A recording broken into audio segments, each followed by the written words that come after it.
When may we be happy? 2020 felt like a bad year. I was definitely less happy than normal.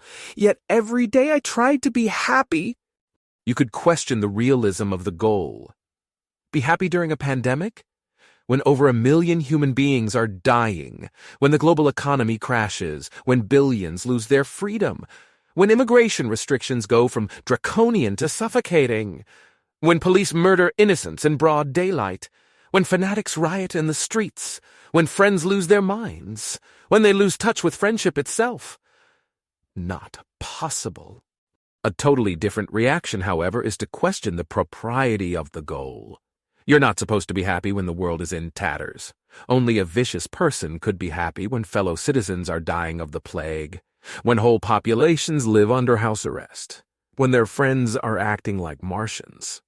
Just because you can be happy in 2020 doesn't mean you should. Emotionally speaking, this is a powerful point. Logically speaking, however, the implications are absurd. Fellow citizens die every day, without fail. When you hear that total 2020 mortality is 15% above normal for the U.S., this means that last year death claimed about 7 times as many Americans as COVID took this year. The upshot: if you can't be happy now because your fellow citizens are dying, you can't be happy ever. And even if your own country was doing great, what about the suffering masses in every other country on Earth? If your country is perfectly free, should you be sad because North Korea exists? Should Norwegians be gloomy because of American police brutality? As I've said before, any non-oblivious person has to choose between A, daily misery, or B, personal happiness in a world of woe. When you put it that way, B is the only rational choice. Social desirability bias. Notwithstanding, each of us has the right, nay, the duty to try to be happy despite the shortcomings of society and the universe. The key question then becomes, how? I ponder this key question regularly. Here are the main steps I've taken to pursue happiness in 2020. 1. Continue ignoring the news unless it affects you personally. Dry statistics are okay, but avoid any information source that tries to engage your emotions. Break bad but weakly enforced rules that get in your way. Never be lawful neutral. 3. Refuse to be stampeded. 4. Don't give up on your friends, but lower your expectations to rock bottom. 5. Living Dale Carnegie 1. Try extra hard to make new friends. 6. Living Dale Carnegie 2. Help your kids make new friends. 7. If schools won't even provide daycare, cut the cord and homeschool.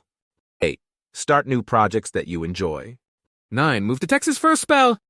10. General rule: ask what options are left, not what options are lost, and make your bubble beautiful. Confession: my hardest realization of 2020 is that even most seemingly reasonable people go crazy in the face of a rather minor crisis. Biologically speaking, this pandemic could have easily killed 10 times as many people, or people would miss 10 times as much. Never mind World War III. Taking a far view, I expect a lifetime median of 2 additional global events worse than COVID. But I'm not going to let that bother me on a typical day, any more than I'm going to fret about my own mortality. Instead, I'm going to remember how lucky I am to be alive at all. As I wrote long ago, if you read Woody Allen very charitably, he seems to have a perfectly reasonable desire to live longer. But his real complaint is that the time he has is meaningless, because he only has a finite amount.